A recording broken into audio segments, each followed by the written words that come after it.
Assalamualaikum warahmatullahi wabarakatuh. Biar Pak. Alhamdulillah wassalatu wassalamu ala Rasulillah wa ala alihi wa ashabihi wa man tabi'ahu wa wala haula wala quwata illa billah. Qala Allah Ta'ala fi kitabil karim, a'udzu billahi minasyaitonir rajim. Bismillahirrahmanirrahim. Wal 'asri innal insana lafi khusr lilladzina amanu wa 'amilus shalihat wa tawasaw bil haqqi wa tawasaw bis sabr. Sadaqallahul azim. Para alim ulama, para kiai, para asatiz, para hujjaj, bapak-bapak dan ibu-ibu, hadirin sekalian yang saya muliakan, puji syukur kita panjatkan kehadirat Allah Subhanahu wa taala. Salawat salam untuk Nabi besar Muhammad sallallahu alaihi wasallam beserta keluarga, para sahabatnya, para pengikutnya hingga akhir zaman. Hadirin yang saya muliakan, tidak terasa pergantian tahun sudah terjadi. Dari tahun 2021 kita sekarang sudah masuki tahun 2022. Berdasarkan petunjuk Al-Quran, surat Yunus surat 10 ayat 5, kita memang mengenal dua kalender, dua hitungan kalender. Pertama adalah kalender Syamsiah, yaitu perhitungan berdasarkan matahari. Matahari ini siklusnya itu 360 hari per tahun. Yang kedua adalah perhitungan berdasarkan bulan. Bulan itu minus 6 hari per tahun. Jadi tidak 360 tetapi 354. Jadi kurang 6 hari dalam satu tahun untuk matahari itu. Jadi tidak 360 kurang 6 hari.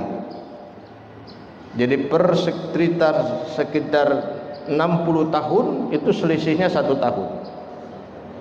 Jadi perhitungan Komariah lebih cepat. Nah, surat Yunus mengingatkan walladzi ja'ala syamsa diya'an. Nah, ini matahari dijadikan sebagai dia. Dia itu apa? Ya, sinar, ya dekat itu. Wal qamara nuron. Kalau nur itu cahaya. Jadi terjemahnya itu dibedakan sinar dan cahaya. Jadi kalau matahari itu bersinar, kalau bulan bercahaya. Nah, di dalam tafsir Al-Maraghi disebutkan bahwa sinar itu lebih kuat daripada cahaya. Jadi sinar matahari itu lebih kuat dayanya daripada cahaya. Dan Allah juga menjadikan di sana wa qaddarahu. Nah, ini menentukan manazilah, ada manazil. Manazil inilah orbit-orbit tempat berjalan beredarnya matahari dan bulan itu, manazil. Di dalam tafsir saya sebutkan ada 28 manazil. Wa qaddarahu manazil. Jadi dibikin, jadi bulan dan matahari bulan ini tidak beredar semau dia, tidak bergerak semaunya, ada relnya. Kayak seperti jalan kereta api itu ada relnya, Pak. Seperti kapal di laut juga itu ada relnya, Pak. Nggak boleh sembarangan, lewat mana aja nggak bisa, itu bisa tabrakan. Pesawat di udara juga ada sama, Pak. Jangan kita pikir naik pesawat terbang lewat mana aja, oh nggak boleh, Pak. Bahkan kalau Jarul Irindalen bermasalah, pesawatnya nggak boleh landing dulu, nggak boleh terbang dulu. Itu manazil. Apa tujuannya? Lita'lamu adadas sinina wal hisab. Nah, ini untuk mengetahui bilangan tahun. Nah, ini kalender di sini.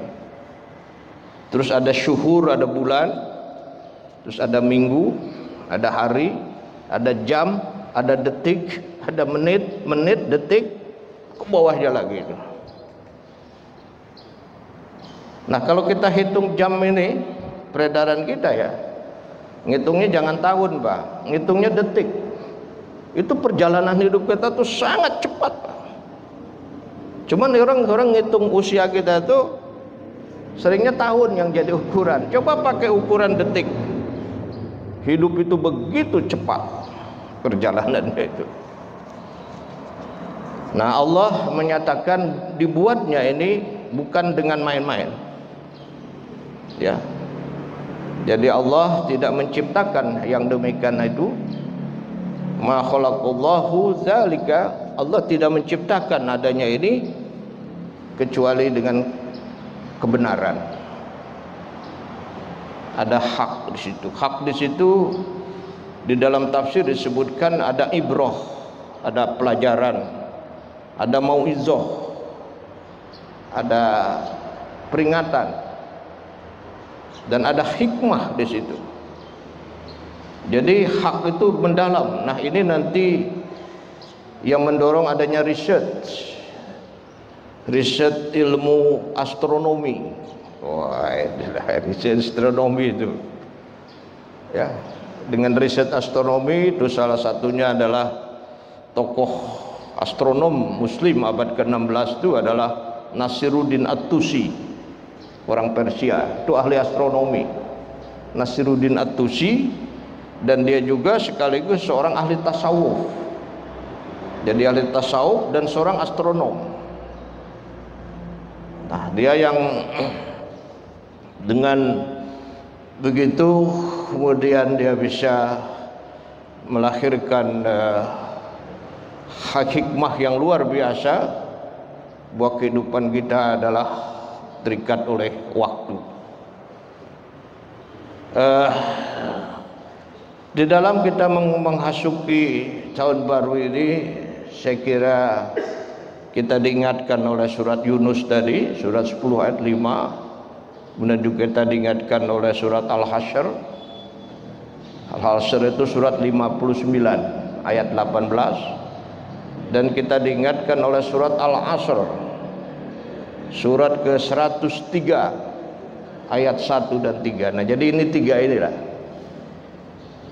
Dari 3 ayat dan 1, dari 2 ayat dan 1 surat ini, paling tidak kita menemukan 3 hal di dalam kita memasuki tahun baru ini. Pertama, kita perlu membuat strategic planning ke depan. Kita membuat rencana ke depan dengan melihat apa yang sudah kita lakukan di masa lalu. Ya, ya ayyuhalladzina amanu taqullah, hai orang yang beriman, bertakwalah kamu kepada Allah. Wal tanzum ma qaddamat, lihat yang sudah, lighadin, untuk besok. Di dalam tafsir memang ghad itu diartikan besok itu kiamat, hari akhirat, hari akhir ghad itu. Lalu kita bertanya, mengapa hari akhir yang waktunya kita nggak tahu, mungkin masih ratusan atau ribuan tahun? Kita hanya Allah yang tahu tentang kapan akhir itu, kiamat itu. Tapi dibilang ghadin, besok. Apa maknanya ini? Itu kita pahami bahwa waktu yang sudah lalu, walaupun 1 detik itu tidak bisa kita kejar. Tidak bisa kejar. Kita kejar dia makin jauh. Tetapi waktu yang akan datang, walaupun ratusan ribuan jutaan tahun, itu pasti datang. Nah, karena dia pasti datang disebut besok. Besok. Padahal masih jauh. Nah, para ulama juga menyebutkan kenapa disebut besok, untuk mengingatkan kepada kita. Kalau kita mau pulang kampung, ditanya kapan pulang kampung? Besok. Nah, ketika disebut besok, itu koper sudah siap, koper, tiket, belanjaan sudah siap. Nah, jadi kita menghadapi hidup itu seperti mau pulang kampung besok. Jadi standby. Ya, tiket sudah dipesan, kendaraannya, bawaannya, itu yang mengingatkan seperti itu kehidupan itu. Nah, jadi kita di dalam membuat perencanaan untuk hari esok itu nggak boleh ditunda, tidak boleh ditunda, harus cepat. Karena peredaran waktu tadi begitu cepat, harus cepat itu. Nah, dari sinilah para ahli manajemen biasanya menggunakan strategic management, strategic planning, strategic implementing, dan strategic evaluating. Nah, pada strategic planning merencanakan yang strategis. Lalu strategis itu apa sih sebenarnya? Strategis itu adalah berpikir tingkat tinggi yang memperhitungkan secara cermat mengenai keuntungan dan kerugiannya dan menyimpulkan bahwa keuntungannya lebih besar. Nah, itu strategis. Jadi kalau kita memilih sesuatu yang untungnya kecil, itu enggak strategis. Misalnya tempat berdagang, tempatnya strategis. Nah, itu artinya dari analisis berbagai faktornya bahwa itu menguntungkan. Dan itu adalah hasil pemikiran yang mendalam. Jadi rencana strategis bukan rencana yang main-main. Nah, di sini di dalam Al-Hasyr 59 ayat 18 diingatkan bahwa merancang masa depan begitu penting sampai dikawal oleh kalimat takwa. Coba lihat. Ya ayyuhalladzina amanu taqullah wal tanzur nafsum ma qaddamat lighad. Ini planningnya. Terus di belakangnya itu wattaqullah. Luar biasa, Pak. Merencanakan masa depan oleh Al-Qur'an dikawal oleh kalimat wattaqullah. Hati-hati ini. Karena begitu perencanaan kita keliru, salah, lebih berorientasi misalnya ke arah yang keliru, dana yang sudah dikeluarkan besar, banyak dan sebagainya, nah ini akan membawa kepada kerugian kita. Nah, di dalam strategik inilah sebenarnya berpikir kita apa sebenarnya. Di sini perlu analisis SWOT itu kata para ahli. Analisis SWOT itu apa sebenarnya kekuatan yang kita miliki sekarang. Jadi kalau kita mau merencanakan masa depan kita mau jadi apa, tanya diri kita ini punya kekuatan apa sekarang. Itu disebut strengthen. Kalau misalnya wah saya ingin menjadi seorang apa begitu, dia punya bakat, punya potensi, punya talenta, ada bahan di situ sehingga mendorongnya enak. Nah, di sini kita harus mengenal diri kita.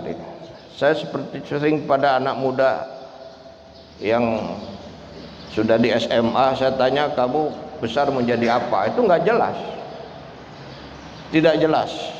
Kenapa? Dia nggak kenal dirinya. Nah, memang untuk mengenal diri kita, kata Imam Al-Ghazali, itu susah. Karena orang kadang-kadang untuk mengemukakan katakanlah negatifnya itu orang nggak mau gitu. Maunya yang positifnya saja. Karena itu kata Imam Al-Ghazali, suruh orang lain melihat diri kita. Bahkan kalau orang lain ingin menurut diri kita, jangan yang melihat diri kita tuh orang yang senang semua. Suruh orang yang benci sama kita, ayo lihat saya. Kalau orang yang senang semua kan bagus-bagus semua kita ya. Termasuk juga orang yang benci sama kita, suruh lihat kita ini siapa. Nah, orang yang senang lihat kita, nanti baru diambil titik tengah. Yang tawasudnya itu sebenarnya siapa? Nah, itu untuk membuat kita menjadi apa dalam ke depan tadi, itu harus diukur kekuatan kita apa, lalu kelemahan kita juga apa, weakness kita apa. Wah, misalnya kelemahan kita di bidang IT, ya segeralah kita berusaha ya, karena anak-anak muda sekarang ini kan IT-nya sangat kuat ya. Kalau kita nih ya, saya udah tua dan lainnya itu ya IT ala kadarnya saja itu.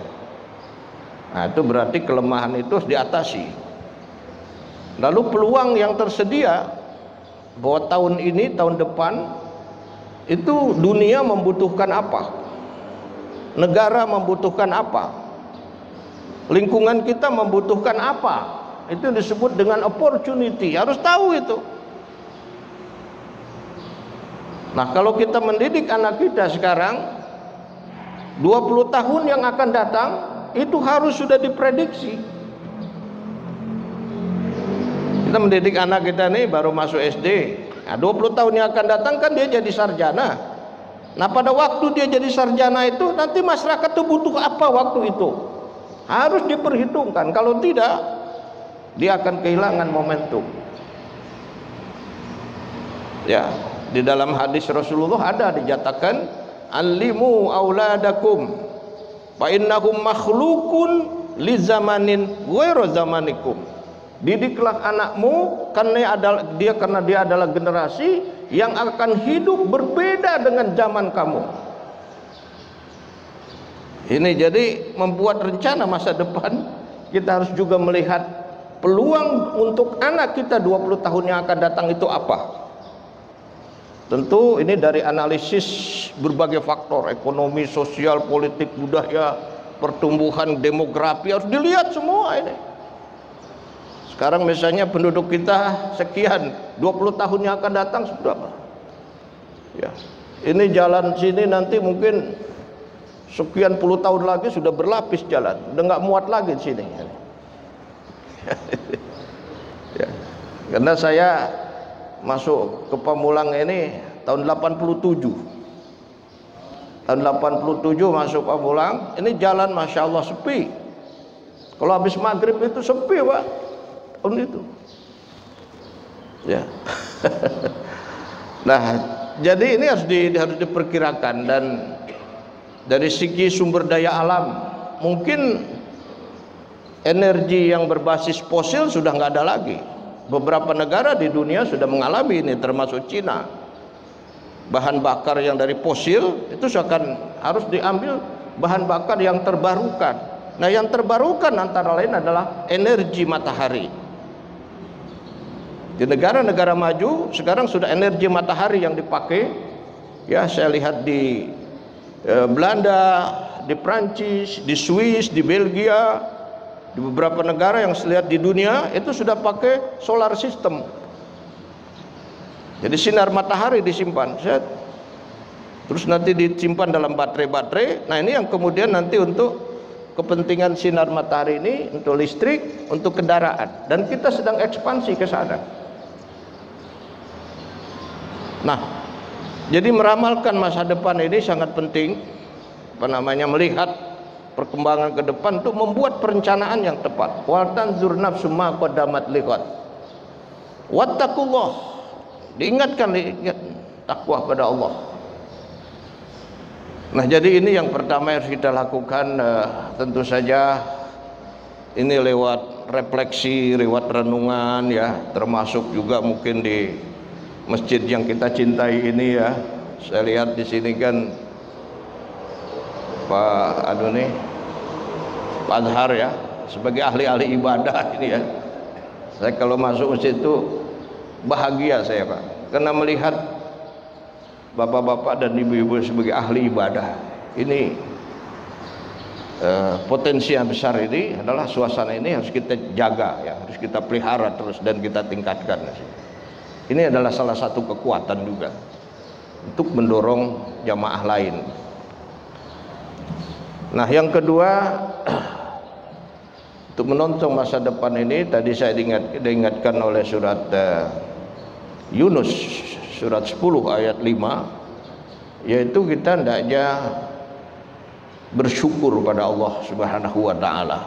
Bersyukur di sini dalam arti bahwa Allah menciptakan matahari yang bersinar, bulan yang bercahaya. Ini untuk apa?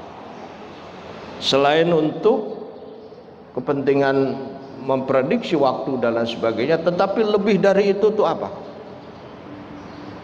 Karena Allah katakan Allah tidak menjadikan ini illa bil haq, kecuali ada kebenaran di situ. Ma khalaqallahu zalika illa bil haq. Apa haknya ini? Ini menuntut riset astronomi tadi, kajian tentang manfaat sinar matahari ya, tadi sudah saya sebutkan itu ya. Bahwa sinar matahari diperlukan sebagai zat fotosintetis untuk tumbuh-tumbuhan, untuk binatang, untuk kehidupan, untuk aktivitas. Terus semua butuh pada sinar matahari, termasuk juga tadi sinar matahari bisa disimpan menjadi energi Energi ini bisa menggerakkan kendaraan dan untuk kepentingan-kepentingan lain ini. Nah, dari sini kita tentu ya dari rasa syukur ini ya kita akan semakin beribadah pada Allah, berterima kasih di mana Allah telah menjadikan ini luar biasa, bahwa bagi kita diberikan waktu, masih melihat matahari, masih melihat bulan. Ini adalah untuk apa ini? Ya tentu saya katakan tadi untuk kita berinvestasi ya, melakukan amal yang sebanyak-banyaknya untuk kepentingan di akhirat ya. Dan saya katakan mari kita beramal dalam waktu ini, jangan mengambil minimalis Pak, jangan ambil yang maksimal. Ambil yang maksimal gitu kan. Yang maksimal itu apa? Saya memahaminya itu tatawuan, amalan tambahan. Jadi kalau sholat, maaf, jangan yang wajib saja, sholat sunnahnya, ya tahajudnya, sholat tasbihnya, sholat taubatnya, puasanya jangan yang wajib doang Pak, puasa sunnahnya gitu. Zikirnya jangan hanya yang standar, tambah lagi. Itu maksimal itu. Sama kita bulan puasa, lalu kita berbuka karena sakit atau dalam perjalanan, kan kita harus ngasih fidyah. Fidyahnya itu berapa? 3,5 liter. Itu kita baca. Itu kalau bayar 3,5 liter itu baru minimalis. Kata Allah jangan yang segitu, bayar yang lebih, baru kamu akan bagus. Faman tatawwa'a khairan. Jadi Quran itu menyuruh kita maksimalis, bukan minimalis. Maka di dalam membayar fidyah itu bukan 3,5 liter tatawuan. Faman tatawwa'a itu artinya membayar lebih dari segitu, baru khairan. Nah kita kan bayarnya 3,5 liter, itu belum khairan baru minimalis. Jadi 3,5 liter kirim ke masjid itu 1 truk, baru khairan itu. Kenapa saya katakan dunia sekarang membutuhkan itu Pak? Yang akan sukses di era sekarang hanya orang yang bekerja maksimalis. Saya sering bilang ke mahasiswa, bikin makalah, bikin 10 lembar. Saya bilang kamu sebenarnya otak kamu tuh masih ada, waktu kamu masih ada, tenaga kamu masih ada. Kenapa kamu nggak pakai? Ya akhirnya kan asal lulus ya nilainya 7 saja. Jadi mahasiswa itu masih punya potensi ini, masih ada. Kenapa nggak dipakai? Lalu kan pakai ayat la yukallifullah nafsan illa wus'aha. Itu bukan asal-asalan. Yukallifu itu mendayagunakan. Nah ini Pak, saya lihat terkait dengan etos kerja di sini ya.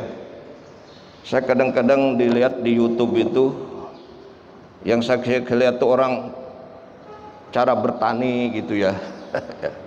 Ada orang Korea, ada orang Jepang, ada orang Cina cara bertani. Kok bisa begitu ya dia tuh? Dia selalu berinovasi gitu. Saya pulang ke kampung misalnya kan orang bertani itu dari zaman saya kecil sampai sekarang nggak ada perubahan. Cangkulnya masih kayak gitu. Di negara lain itu cangkul udah berubah gitu Pak. Dicari terus. Nah, jadi itu maksimal. Nah, jadi kita bersyukur menurut surat Yunus surat 10 ayat 5 ini, kita harus bersyukur, isi waktu secara maksimal, bukan minimalis. Nah saya lihat misalnya bagaimana Imam Syafi'i, usianya cuma 53 tahun tapi karyanya lihat Ibnu Sina, usianya cuma 51 tahun, lihat karyanya lebih dari 200 buku Ibnu Sina. Lihat Imam Al-Ghazali, usianya 56 tahun, lihat karyanya. Seluruh ulama itu adalah orang yang maksimalis. Semua ulama, lihat itu. Nah, ini jadi ini yang nomor poin yang kedua yang menurut saya mungkin kita selama ini masih menyimpan energi-energi yang belum tereksplor secara tuntas, tetapi ya bukan berarti sampai kita membuat diri kita sengsara gitu ya, bukan begitu juga, tetap diusahakan bisa.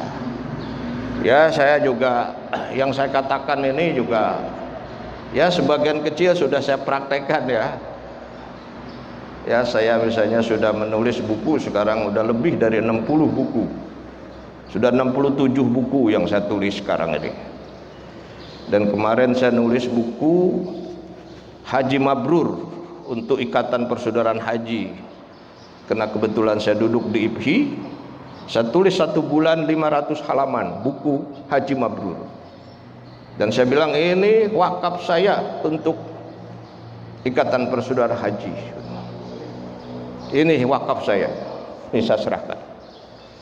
Nah, ini sedang proses penerbitan. Nah, saya bilang yang lain juga bisa nulis kayak saya. Bisa, asal mau aja. Maksimalis, apa kunci? Bangun aja jam 3, nulis. Ya, kita jam 3 bangun, sholat hajat, nulis. Habis itu ya sholat subuh, praktekkan aja itu. Selesai itu. Jadi ini praktek maksimalis ya, itu yang saya lakukan dalam hal menulis itu. Nah, yang terakhir Bapak dan Ibu sekalian, kita harus memanfaatkan waktu secara produktif dan secara benar. Karena bisa produktif tapi nggak benar gitu ya.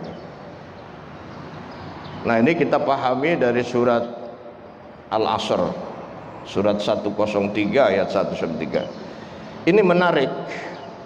Surat Al-Asr ini kata Imam Syafi'i, kalaulah orang mendalami petunjuk surat Al-Asr, maka petunjuk surat Al-Asr ini sudah memadai bagi kehidupan seseorang. Andai kata Quran tidak turun, andai kata tidak ada ayat lain yang turun. Jadi andai kata Allah tidak menurunkan ayat-ayat lain dalam Quran, kata Imam Syafi'i, dan hanya ada surat ini Al-Asr, itu sudah cukup memadai petunjuknya. Nah, karena itulah dalam hadis riwayat Tabrani itu diceritakan bahwa para sahabat ini kalau habis bertemu begini lalu mau berpisah, itu saling mendoakan dengan membaca surat Wal Asri.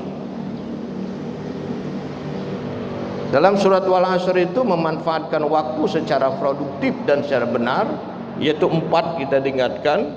Wal Asri, kata asr itu sendiri sebenarnya artinya bukan waktu, Pak. Bukan. Asr itu sebenarnya perasan. Jadi kalau ada jeruk diperas, itu asr. Hasil perasan itu muksirat. Kenapa kata waktu menggunakan asr? Ini maknanya adalah bahwa yang penting itu bukan banyaknya waktu, Pak, tapi produktivitasnya. Jadi bagaimana waktu itu dimanage sedemikian rupa. Maka menggunakan kata asr, diperas, jadi dimanfaatkan. Jadi dari kata wal asr itu ada spirit, waktu itu dimanage secara produktif. Nah, gitu kan? Lalu al-insan di situ dari kosakata Quran itu ada al-bashar, ada an-nas, ada bani Adam, ada az-zuriyah. Tapi memang dari kata bani Adam, an-nas, az-zuriyah, kata al-insan itu lebih komprehensif.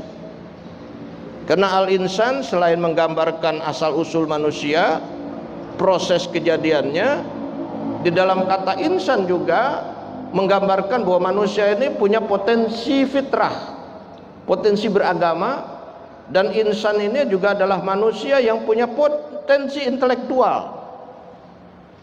yaitu untuk mengembangkan ilmu. Jadi potensi spiritual, potensi intelektual, juga potensi fisik, potensi proses. Maka Allah mengambil kata-kata al-insan di sini. Ya. Jadi tidak sembarangan Allah memilih kata-kata ini ya.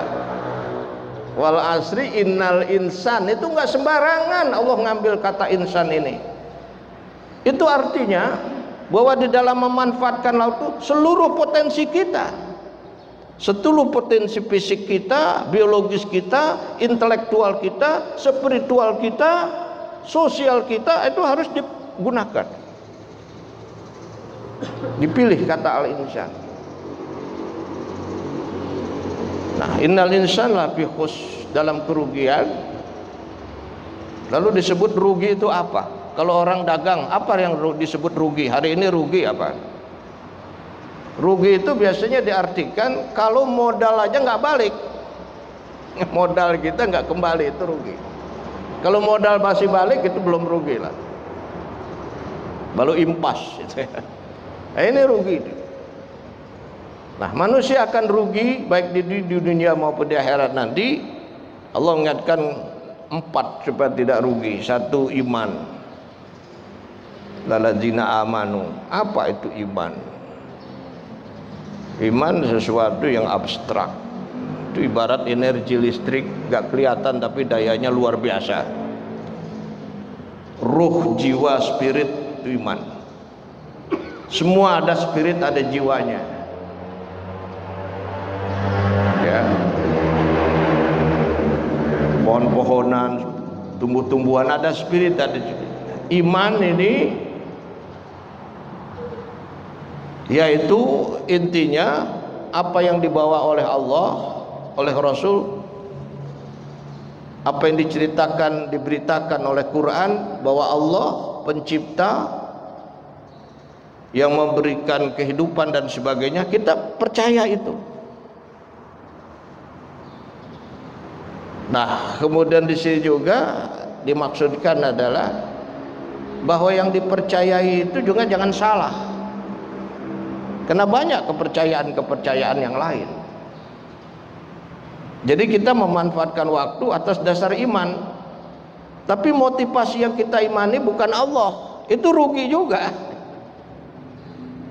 Ya, mungkin saja kepada syaitan, kepada kekuatan-kekuatan lain, jadi bukan yang itu. Amanu itu di situ diingatkannya. Atau kita beramal tapi nggak ada imannya, ya itu nanti di akhirat nggak ada.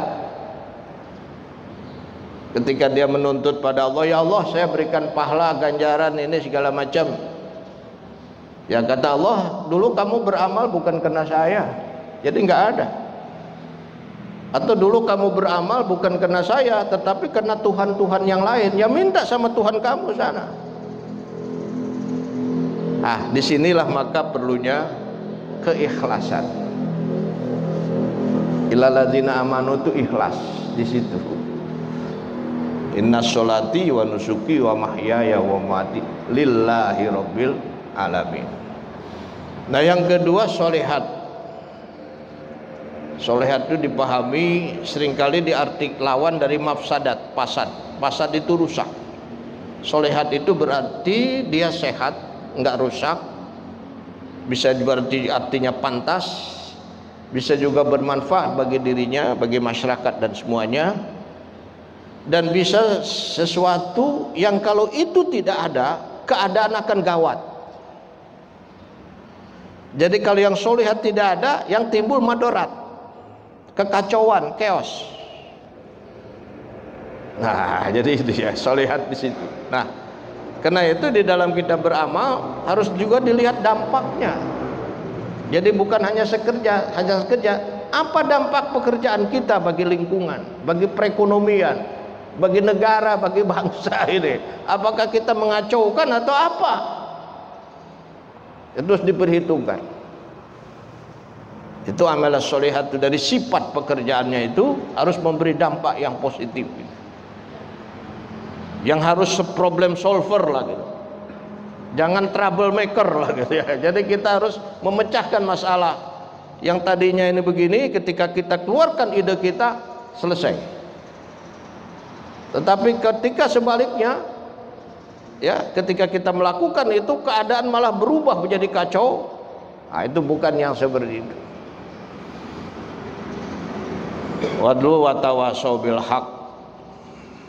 Apa cukup dengan niat pada Allah dan juga berdampak bagi positif? Kata ayat ini belum cukup. Harus watawasau bil haq.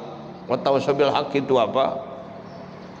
Dipahami adalah harus didukung oleh pengetahuan, ilmu.